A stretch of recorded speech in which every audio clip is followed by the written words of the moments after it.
তোমাকে ছাড়া আমি একদমই শূন্য। আসসালামু আলাইকুম, কেমন আছেন সবাই? আপনাদের দোয়া আর ভালোবাসাতে আমরা ভীষণ ভালো আছি। সত্যি কি আমার সাথে এটা হচ্ছে? এক পলক দেখার জন্য আর একটা সেলফি তোলার জন্য এত এক্সাইটেড। সত্যি কি আমি আপনাদের ভালোবাসা পাওয়ার যোগ্য?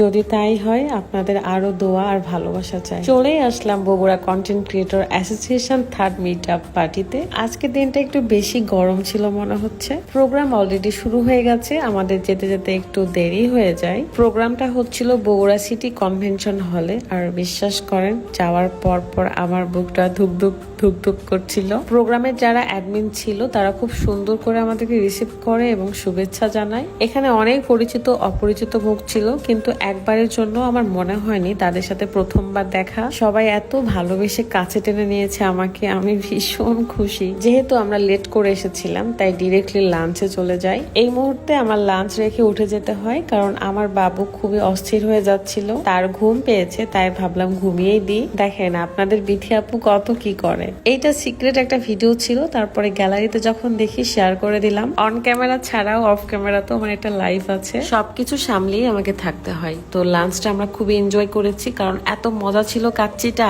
আমি যেটা লক্ষ্য করছিলাম, বগুড়া সিটি কনভেনশন হলটা ভীষণ বড় ছিল, অনেক বড় স্পেস। আমাদের মতো স্মৃতিও আসতে লেট করেছিল, আর এসে তো আমাকে চাপটে জড়িয়ে ধরেছে। তারপরে খাওয়া দাওয়া শেষ করে আমরা চলে আসি মেইন প্রোগ্রামে। এখানে কিছুক্ষণ পরিচয় পর্ব হচ্ছিল এন্ড আমাকে স্টেজে ডাকা হয়। আমি কি বলবো বলেন, আমি হচ্ছি ব্লগার মানুষ, আমি ঘরের মধ্যে বসে ভয়েস ওভার দিই। তখন আমার সামনে কেউই থাকে না, আর ইচ্ছে মতো যা খুশি তাই বলি, কিন্তু স্টেজে কিছু বলার মতো সাহস আসলেই আমার নেই। টুকটাক যা পেরেছি বলেছি, সেটা নেক্সট ভিডিওতে শেয়ার করব। এই প্রথমবার রাজা আখিদের সাথে মিট হয়, বাট মনেই হয়নি তাদের সাথে প্রথমবার মিট করেছি আমরা। মেইনলি বগুড়া কন্টেন্ট ক্রিয়েটর অ্যাসোসিয়েশনের এই প্রোগ্রামে বগুড়া এবং রাজশাহীর কিছু কন্টেন্ট ক্রিয়েটরদেরকে একসাথে করা হয়েছিল। এটা আমার কাছে বেশ ভালো লেগেছে, কারণ যারা নতুন ব্লগার এবং যারা সিনিয়র ব্লগার আছে সবাই একসাথে ছিল। এতে পারস্পরিক সম্পর্কটা ভালো হয় এবং অনেক কিছুই শেখা যায়। এক একজনের লাইফ স্টোরিটা এক এক রকম, আর আপনি সব স্টোরি থেকেই কিছু না কিছু শিক্ষা পেয়েই যাবেন। এই প্রোগ্রামে আসতে পেরে আমরা ভীষণ খুশি হয়েছি। থ্যাংক ইউ সো মাচ, আপনারা আমাদেরকে ইনভাইট করেছেন। আমি আর রাত তো বসে বসে আলোচনা করছিলাম যে বগুড়ার জন্য এই প্রোগ্রামটা সুন্দর করে অ্যারেঞ্জ করতে পেরেছে এবং সবাইকে যথেষ্ট সম্মান করেছে তারা। আর মহারানী খাওয়া দাওয়া শেষ করে চলে এসেছে, তার জন্য সিট আমি ফাঁকা রেখেছিলাম, তাই সে বসে পড়লো। সত্যি কথা বলতে এখান থেকে আমি অনেক কিছু শিখেছি, অনেক ট্যালেন্টেড কিছু পার্সন ছিল। আসলে স্যালুট করা দরকার যারা এই প্রোগ্রামটা সুন্দর করে অ্যারেঞ্জ করেছে।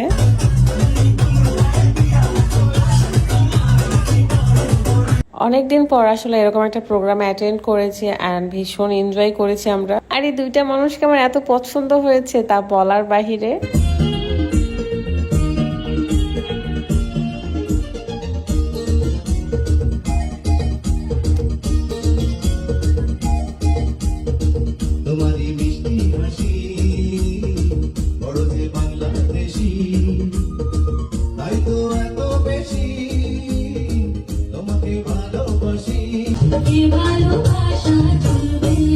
কি সুন্দর তাই না? তাদের পারফরমেন্স দেখে আমি তো পুরো ফিদা হয়ে গেছি।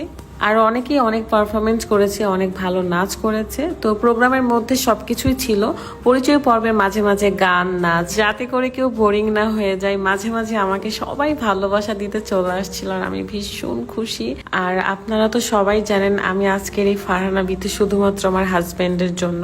সে ছাড়া আমি শূন্য, আমার কোনো অস্তিত্বই নেই। আমি একটা কথা বলতে চাই, যারা নতুন কন্টেন্ট ক্রিয়েটর কিংবা ব্লগার আছেন তারা অবশ্যই দুইটা জিনিস মাথায় রাখবেন। সেটা হলো পরিশ্রম করতে হবে, সাথে ধৈর্য ধরতে হবে। এই লাইফটা কিন্তু এত সহজ নয়, অনেক বেশি কঠিন। যদি আপনি রেগুলার পরিশ্রম করেন, ধৈর্য ধরে থাকেন, তাহলে অবশ্যই ফলাফল পাবেন। এদিকে মিস্টার বিন, এই ভাইয়াটা তার একটা জাদু দেখানোর ক্ষেত্রে আমাকে ডেকেছিল এন্ড আমি এত ভয় পেয়েছিলাম। যাকে এতদিন অন স্ক্রিনে দেখতাম সে এখন আমার সামনে, তাও আবার আমাকে নিয়ে একটা জাদু দেখালো। এগুলোর ভিডিও আমি আলাদা করে আপলোড দিব যাতে আপনারা পুরোপুরি দেখতে পারেন। আর এই যে আমার মেয়ে সারাটা হল খালি ঘুরে বেড়াচ্ছে। অনেক গরম ছিল, তাই তাকে কমফোর্ট একটা ড্রেস পরিয়ে রেখেছি। আর তার চুলের ঝুটি কতবার যে বেঁধেছি আর সে কতবার যে খুলেছে তার ঠিক নাই। সে একদমই চুল বেঁধে রাখতে চায় না, স্যান্ডেল পরতে চায় না, আমি জানি না কেন।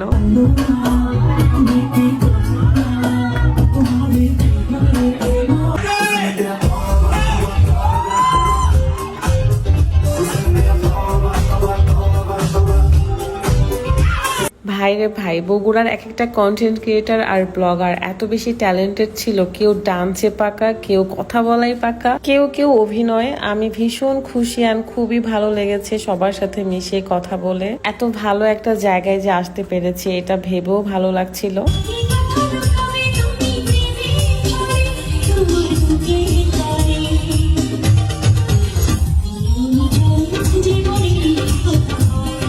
বাই দ্য ওয়ে, আমার সামনে অ্যানিভার্সারি, তো সবাই এখানে আমাকে অগ্রিম শুভেচ্ছায় জানিয়ে দিচ্ছিল। আমাদেরকে সবাইকে একসাথে দেখে আপনাদের কেমন লাগছে অবশ্যই কমেন্ট করতে ভুলবেন না। আমি জানি আপনারা অলরেডি অনেক চ্যানেলে এই ব্লগগুলো দেখে ফেলেছেন, তবে আমার এডিট করতে একটু টাইম লেগেছে অ্যান্ড আমরা শুধু বগুড়াতে এনজয় করেছি, তাই ভিডিও এডিটিং থেকে একটু দূরে ছিলাম। আমার মেয়ের তো ঘুম ভেঙে গেছে অনেক আগে, তারপরে সে স্ন্যাক্স খাচ্ছিল। আপনারা আমার ক্যামেরাতে যত জন্য দেখেছেন তারা কম বেশি সবাই ব্লগার, সবাই কন্টেন্ট ক্রিয়েটার। সবাই যখন একসাথে হয়েছে তখন পরিচয়ের সাথে সাথে তো একটু এনজয় না করলে হয় না, তাই না?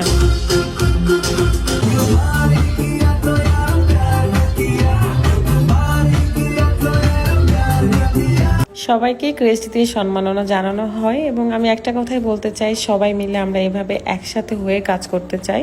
শুধু রাজশাহী বগুড়া না, পুরো বাংলাদেশ জুড়েই। শুধু ব্লগিং ক্ষেত্রেই না, জীবনের সর্বক্ষেত্রেই আমরা সবাই একসাথে হয়ে থাকতে চাই, একে অপরের বিপদে পাশে থাকতে চাই। পরিবারের মানুষদেরকে খুশি করার পাশাপাশি আমরা দেশের এবং দেশের মানুষের জন্য কিছু করতে চাই। এটাই আমাদের কাজের মূল উদ্দেশ্য হবে। বগুড়ার ঝালগুলো যেমন অনেক বেশি ঝাল হয়, সেরকমই বগুড়ার দই কিন্তু অনেক মজা, সাথে মানুষগুলো। Thank you so much. আমি সারা জীবন কৃতজ্ঞ থাকবো এই ভালোবাসাগুলোর জন্য। আজকের মতো আমি ফারহানা বিথি বিদায় নিচ্ছি আপনাদের কাছ থেকে। ভালো থাকবেন, সুস্থ থাকবেন। আল্লাহ হাফেজ, আসসালামু আলাইকুম।